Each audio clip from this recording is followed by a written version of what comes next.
መድፈኞቹ እጅግ ወሳኝ ከሆነው የሻምፒዮንስ ሊግ የግማሽ ፍጻሜ መጀመሪያ ዙር ፍልሚያ በፊት የቁልፍ ተጫዋቾቻቸውን የአካል ብቃትና ለጨዋታው ዝግጁ መሆን ጉዳይ ከፍተኛ ስጋት ላይ ጥሏቸዋል። አርሰናል በዚህ ሳምንት ከአትሌቲኮ ማድሪድና ከፉላም ጋር ለሚያደርጋቸው ሁለት እጅግ ወሳኝና ተጠባቂ ግጥሚያዎች የአንዳንዶቹ ኮከቦቹ በጉዳት መታጣት በትልቅ ራስ ምታትነት እየተፈተነ ይገኛል። በሌላ በኩል እንደ መልካም ዜና የሚታየው መድፈኞቹ በሳምንቱ መጨረሻ ኒውካስልን 1-0 በሆነ ጠባብ ውጤት በማሸነፍ መሪነቱን ከማንቸስተር ሲቲ እጅ ዳግም በማስመለስ በፕሪሚየር ሊጉ የዋንጫ ፉክክር ውስጥ በድል ጎዳና ላይ መመለሳቸው ነው።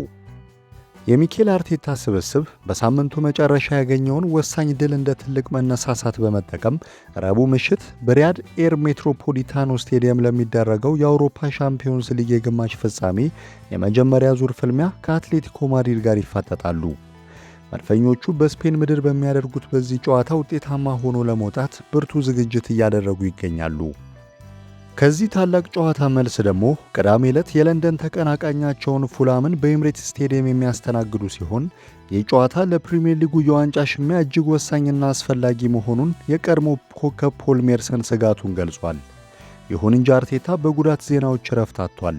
ሪካርዶ ካላፊዮሪና ዩሪያን ቲምበር የኒውካስሉን ድል በጉዳት ምክንያት ካመለጣቸው በኋላ አሁን ደግሞ በኤብሬቺዜና በካይ ሃቨርትዝ ላይ የታየው አዲስ የጉዳት ስጋት በክለቡ ላይ ሌላ የራስ ምታት ሆኖባቸዋል። ይህንን ሁሉ ታሳቢ በማድረግ ስለ አርሰናል ተጫዋቾች ወቅታዊ የጉዳት ሁኔታና ወደ ሜዳ የሚመለሱበትን ግምታዊ ቀናት ዝርዝር መረጃ እንደሚከተለው አቅርበናል። የመጀመሪያው ኤብሬቺዜ ነው።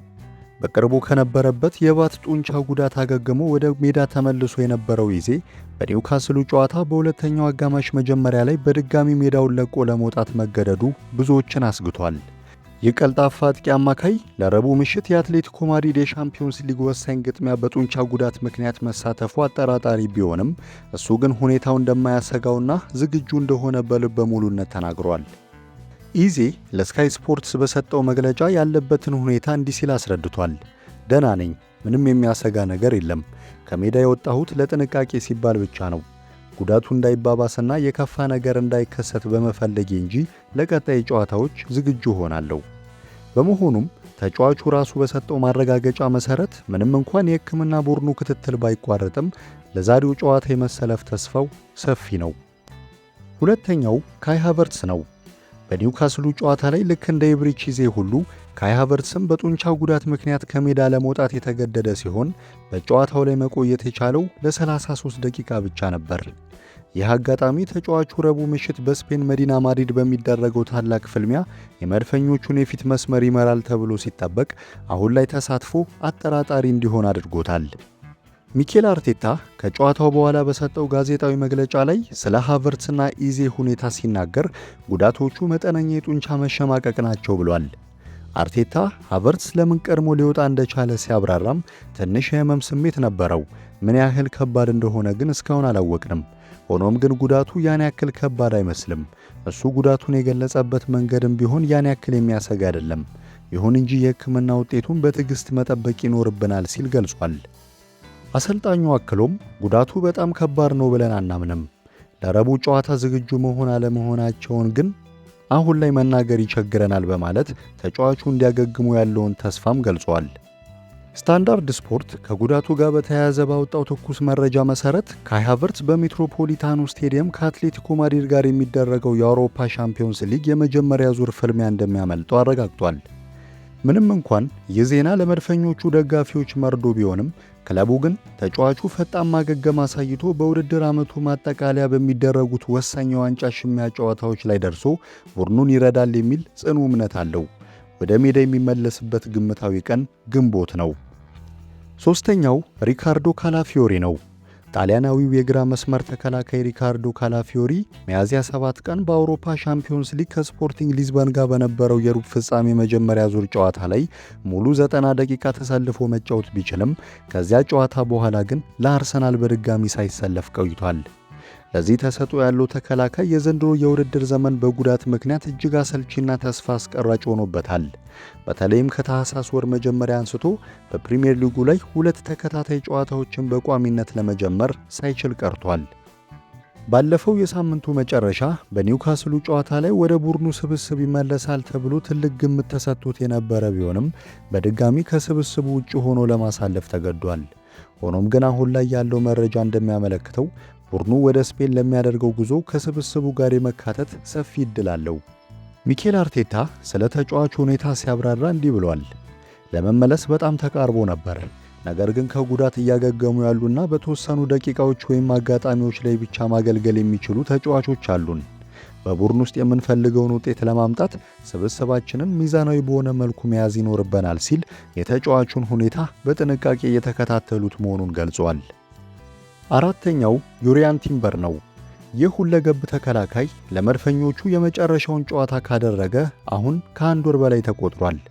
ቲምበር መጋቢት 14 ቀን አርሰናል ኤቨርተንን 2-0 በሆነ ውጤት ባሸነፈበት ጨዋታ ላይ በደረሰበት ጉዳት ምክንያት ከሜዳ ለመውጣት ተገዶ የነበረ ሲሆን ከዛን ጊዜ ጀምሮ ባሉት 8 ተከታታይ ጨዋታዎች በሁሉም የውድድር አይነቶች ክለቡን ማገልገል ሳይችል ቀርቷል። ለተጫዋቹ ከሜዳ መራቅ ምክንያት የሆነው የብሽሽት ጉዳት ከክለቡ ጨዋታዎች በተጨማሪ ለኔዘርላንድ ብሔራዊ ቡድን ከኖርዌይና ኢኳዶር ጋር ለነበሩ ግጥሚያዎች የተመረጠበት ስብስብ ራሱን እንዲያገል አስገድዶታል። ቲምበር ከቡካዮ ሳካ ጋር በመሆን ወደ ሜዳ ይመለሳል ተብሎ ከፍተኛ ተስፋ ተጥሎበት የነበረ ቢሆንም አሰልጣኝ ሚኬል አርቴታ ግን ከጨዋታው በፊት በሰጠው መግለጫ ተጫዋቹ ለዚያ ጨዋታ ገና መሆኑን በማረጋገጥ የደጋፊዎቹን ጉጉት ለጊዜው ገጥቶታል። በመሆኑም የቲምበርን ሙሉ በሙሉ ወደ ልምምድ መመለስና ለጨዋታ ዝግጁ መሆን የሕክምና ቡድኑ አሁንም በጥንቃቄ እየተከታተለው ይገኛል። አምስተኛው ማርቲን ዙቢሜንዲ ነው። ማርቲን ዙቢሜንዲ በኒውካስሉ ጨዋታ በመሃል ሜዳ ላይ ከዴክላን ራይስ ጋር ጥምረት ፈጥሮ ጨዋታውን በቋሚነት ቢጀምርም በሁለተኛው አጋማሽ መገባደጃ ላይ በወጣቱ ማይልስ ሉዊስ ስኬሊ ለመቀየር ተገዷል። አሰልጣኝ ሚኬል አርቴታ ከጨዋታው መጠናቀቅ በኋላ በሰጡት ማብራሪያ ስፔናዊው አማካይ በህመም ምክንያት ሲቸገር እንደነበር ይፋ አድርገዋል። አርቴታ ስለ ተጫዋቹ ሁኔታ ሲናገር ዙቢ ታሞ ነበር፣ በረፍት ሰዓት ላይም ቢሆን ምንም አይነት ጥሩ ስሜት አልነበረውም ካለ በኋላ ያለበትን የህመም ስሜት ተቋቁሞ የቻለውን ያክል ከፍተኛ ጥረት አድርጓል። በጣም ጥሩ ጨዋታም አሳይቷል። በመጨረሻ ግን ለጤንነቱ ስንል ከሜዳ ልናወጣው ተገደናል ሲል የተጫዋቹን ታጋይነት አድንቋል። ወደ ሜዳ የሚመለስበት ግምታዊ ቀንም ረቡዕ ሚያዝያ 21 ቀን ከአትሌቲኮ ማድሪድ ጋር ለሚደረገው ጨዋታ ይሆናል። የመጨረሻው ሚኬል ሜሪኖ ነው። ስፔናዊው አማካይ ሚኬል ሜሪኖ በዚህ የውድድር ዘመን መጨረሻ ላይ ለአርሰናል በድጋሚ ለመሰለፍና በበጋው ለሚካሄደው የዓለም ዋንጫ ለስፔን ብሔራዊ ቡድን ብቁ ሆኖ ለመገኘት ከጊዜ ጋር እልህ አስጨራሽ ፉክክር ውስጥ ይገኛል። ሜሪኖ በየካቲት ወር በእግሩ ላይ ለደረሰበት ጉዳት ቀዶ ጥገና ካደረገ በኋላ ከሜዳ ርቆ ለመቆየት ተገዷል። አሰልጣኝ ሚኬል አርቴታ ሜሪኖ በዚህ የውድድር ዘመን ለዋንጫ በሚደረገው የመጨረሻ ፍልሚያዎች ላይ ሊሳተፍ ይችላሉ ተብሎ ባለፈው አርብ ለቀረበለት ጥያቄ ምላሹን ሲሰጥ ይህንን በእርግጠኝነት ለመናገር አሁን ጊዜው አይደለም ብሏል። አርቴታ ስለ ተጫዋቹ ተስፋ ሰጪ ሁኔታ ሲያብራራ በጣም በጥሩ ሁኔታ እያገገመ ይገኛል። ወደ ሜዳ ለመመለስም የሚችለውን ጥረት ሁሉ እያደረገና ገደቦችን ሁሉ እየገፋ ነው። ሆኖም ለጥያቄው እርግጠኛ ምላሽ ለመስጠት አሁን ገና ነው በማለት ተጫዋቹ እያሳየ ያለውን ብርታት አድንቆ ነገር ግን የመመለሻ ጊዜውን በእርግጠኝነት መናገር እንደማይቻል ገልጿል። በአጠቃላይ አርሰናል በዚህ ወሳኝ የውድድር ዘመን ማጠቃለያ ላይ በአንድ በኩል ለፕሪሚየር ሊግ ዋንጫ በሌላ በኩል ደግሞ ለሻምፒዮንስ ሊግ ታላቅ ክብር በሚፋለምበት በዚህ ወቅት የእነዚህ ቁልፍ ተጫዋቾች ጉዳት ትልቅ ፈተና መሆኑ አይቀርም። ምንም እንኳን እንደ ካይ ሃቨርትዝ ያሉ ተጫዋቾችን ለጊዜው ማጣት የሚያሰጋ ቢሆንም የኤብሪቺዜና የማርቲን ዙቢሜንዲ ፈጣን ማገገም ግን ለአሰልጣኝ ሚኬል አርቴታ ትልቅ እፎይታን የሚሰጥ ነው። መድፈኞቹ ረቡዕ ምሽት በስፔን ምድር ከአትሌቲኮ ማድሪድ ጋር በሚያደርጉት ፍልሚያና ቅዳሜ ከለንደን ተቀናቃኛቸው ፉላም ጋር በሚገጥሙበት ጨዋታ ይህንን የጉዳት ማዕበል ተቋቁመው የድል ጉዞአቸውን ያስቀጥላሉ ወይ የሚለው የብዙዎች ጥያቄ ነው። በዚያ በቃን። ሐሳብ ግምታችሁን በኮሜንት መስጫው ላይ ያካፍሉን። ለተጨማሪ መረጃዎች ሰብስክራይብ ማድረግ እንዳይዘነጉ።